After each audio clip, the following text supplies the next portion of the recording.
Yes, we have often met Spain. We have come up against Spain, but we have certainly learned from it, and it will help us to prepare. So we cannot really surprise the Spanish team. We know our own strengths, and we know their strengths. Volgende vraag. Next question. Next question. Yes, Dirk. Heb je gisteren Engeland-Frankrijk gezien?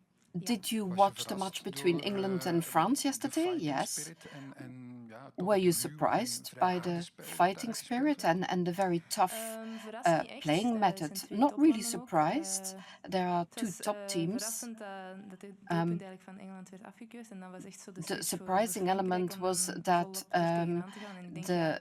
a move from England was disallowed, and we have recently played against France. And we realize how strong they are. Well, that was actually a preparation to ask whether you can play rough and tough as well. As the Belgian team, yes, certainly. It is something we're strong in. And we will be able to play tough. We will be strong. The coach said that you have barely lost against Italy. How do you envisage the match with Spain? Well, whether it's Spain or Italy doesn't really make a difference. If we are in a strong position, then we know that we will be able to play strongly. How about duels? Yes, the score is all part of it. Yes, volgende vraag. Next question. Janice, je sprak daarnet dat je elke wedstrijd tegen you Spanje just meeneemt. mentioned that you learn from each competition against Spain. What are the main conclusions? Did you think that you were looking at a victory? Well, we used to be in a position of being 2 ahead against Spain until the last minute. And, so we became even stronger in our match against England. So we will need to play as well as we can tomorrow. What I wanted to ask, what is the difference between Spain with Bonmati and without Bonmati? Well, both teams are very strong, but if there will always be a strong player prepared to fill in the position. We know that Bonmati is very strong behind the ball. She's a great player, and we will need to take her into account. Hello, Janice. Any other questions? From Marca, Spain.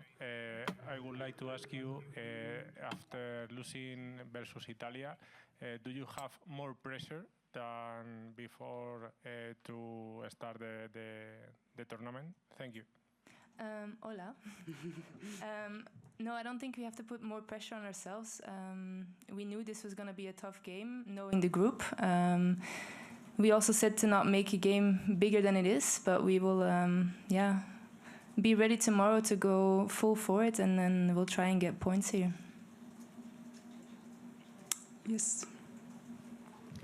Hello, Sara Gutierrez from the Spanish National Radio. I would like to ask you if you expect the same Spain as in the Nations League, or do you think that you can find something that could surprise you? Thank you very much. Hola también. No, I think we know where Spain is how they play and how they're strong, and we saw this with their game against Portugal as well. So I don't think we'll underestimate them, but hopefully we are good in our block, and we will find the freedom to play and to score goals. Other question? Ja, Janice, hebben jullie de stappen ingezet, zoals we in Valencia zagen dat jullie niet meer voetbalden? Laatste kwart van de wedstrijd. Hebben jullie daar nu stappen in gezet dat je die bal niet telkens weer weggeeft, maar wel in de ploeg probeert te houden, vooruit voetballend? Ja, ik denk dat we sowieso daaraan werken Have you taken steps to make sure that you're not losing the ball? Yes, we will try and keep possession of the ball. We have definitely worked on it in the last few weeks. And we're quite justified in being confident because we want to keep possession of the ball and we want to play in an intelligent way. We have seen how the Italians make the most of those situations, so we are learning from that.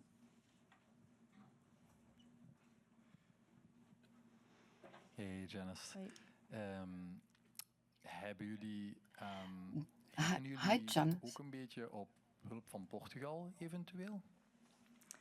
Ik denk dat we vooral gefocust zijn op wat wij gaan doen en wat dat wij in onze handen hebben. Maar natuurlijk is het ook wel belangrijk wat die andere wedstrijd gaat worden. Dus ja, ik denk dat het in ons voordeel zou zijn als Portugal zou winnen.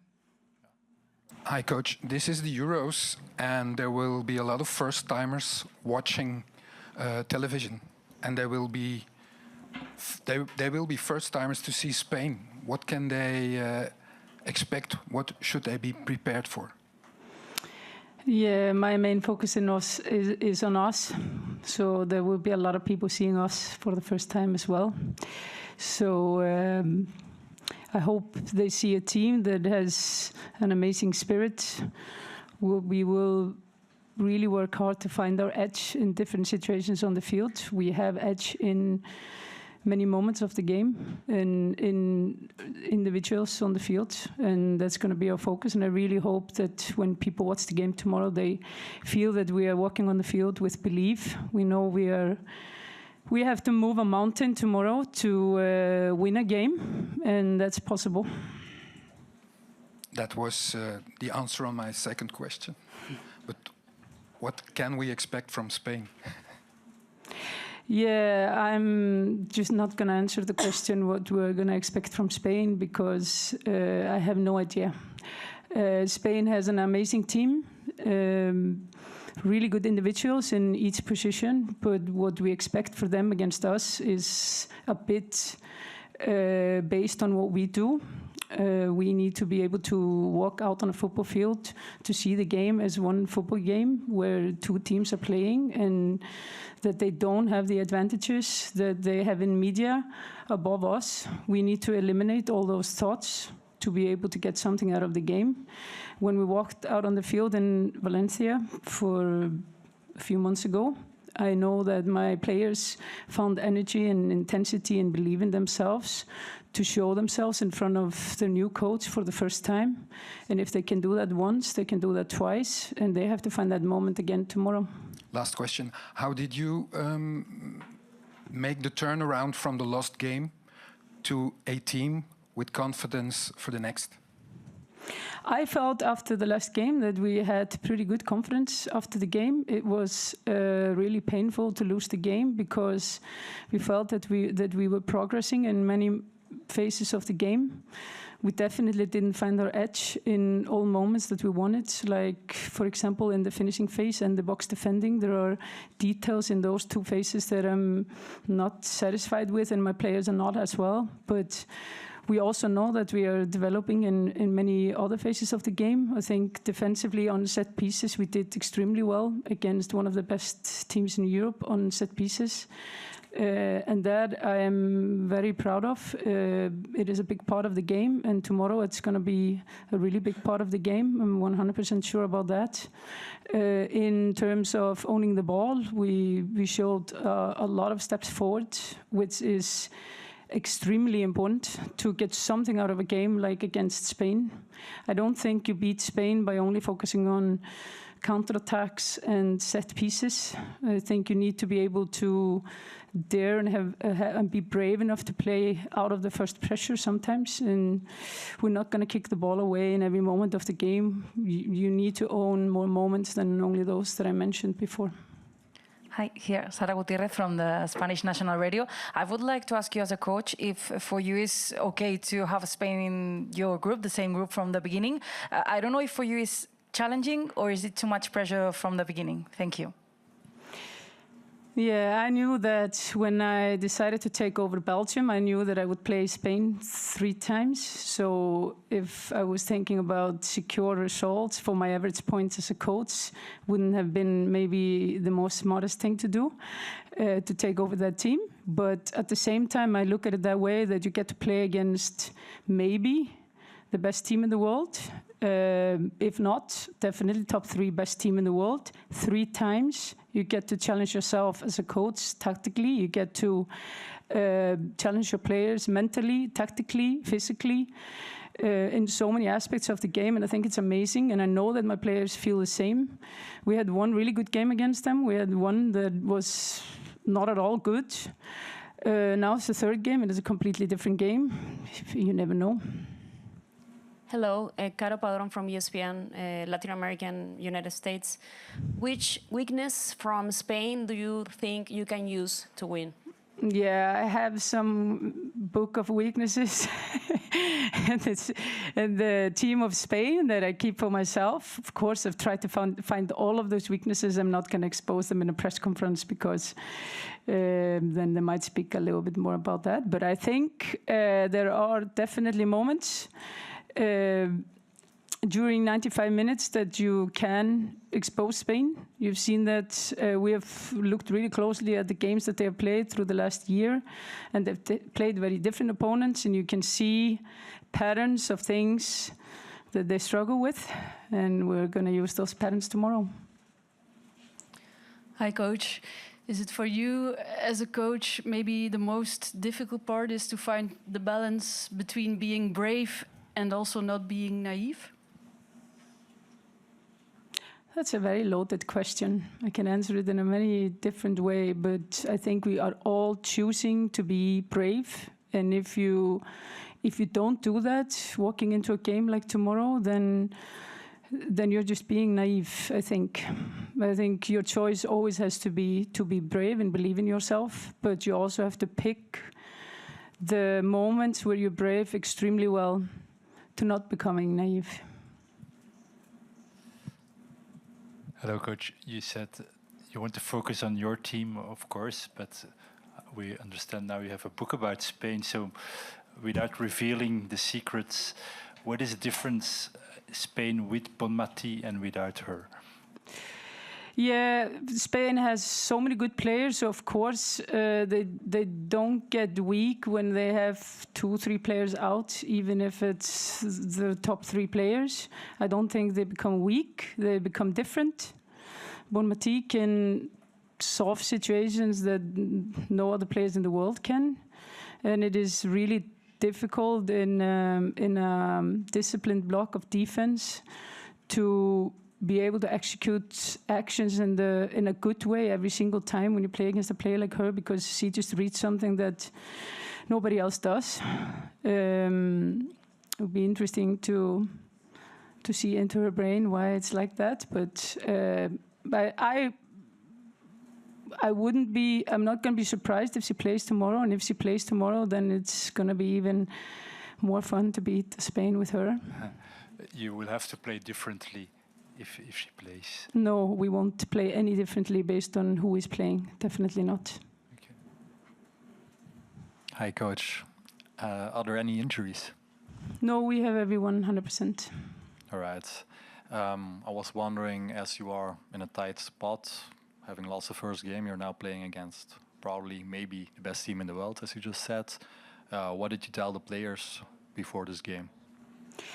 Yeah, we directly in the morning after the game against Italy, we just spoke about our feelings for 10-15 minutes to just erase that before preparing the game against Spain, and we were all really disappointed. And like I said, it's painful to lose the first game of the Euros, especially when you feel like it's a 50-50 game and you maybe should have deserved a point out of that game, and that will be different for us.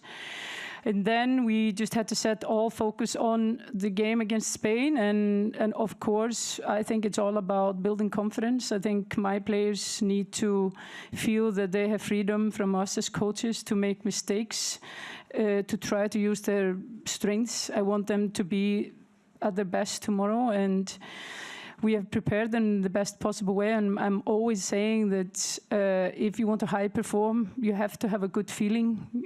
It isn't a cliche to play in a flow. Flow is something that is actually exists, and there is a flow model behind the word flow. And if you can get players into the right side of the flow model, then you are feeling good and you can enjoy playing a football game. I know that we were there when we were in Spain till the last 10 minutes when the pressure was on, and we didn't control it mentally like we should have. But during the game, I felt that I had players that were enjoying playing against an extremely good team, using their strengths. And I hope and I believe that I can get my team there tomorrow. But I also know that it has to happen pretty early in the game that you find that feeling. Yeah. Is that easy to get them on the right side of the flow model after you lose? No, it's the toughest task that you can have as a coach. But I also really enjoy the challenge of being a coach, where you have to figure out what you say to your players and how you work with your staff. I don't think this is easy. This is extremely tough, and you're really pressured as a coach. That's not a lie. Especially if you lose the first game, and you know that to survive the group and have it in your own hands, you have to beat Spain. I think you can walk out now to the center of this town and you can ask 5,000 people who wins the game tomorrow, and 4,999 is going to say Spain. The only one who says Belgium doesn't know anything about football. Did you say that to your players too? No, but we all know this. It's not about what people out there think. It's about what we believe, and that belief is being built with inside the locker room and inside the conference room. And when they go to sleep, they have to work with that belief, and they cannot fall asleep till they believe. And this is what I'm saying to them constantly. And I know that that's what all of my players will do before we wake up tomorrow and going to enjoy the game tomorrow. And then you have to have a good feeling in the beginning of the game. If it starts like the game against Portugal, you all know the mountain gets bigger. Yeah, sorry, I have Last one last question, question, yeah. if that's fine. Having played Spain this many times, do you think you can still surprise them? Football is so weird. You can always surprise, and sometimes you just can't surprise. So I don't have an answer to that question. Maybe we will surprise ourselves. Maybe Spain will surprise themselves. Maybe they surprise us, and maybe we surprise them. I don't know. Okay, thank you very much. Merci beaucoup. Dank u wel. Tot straks. Thank you.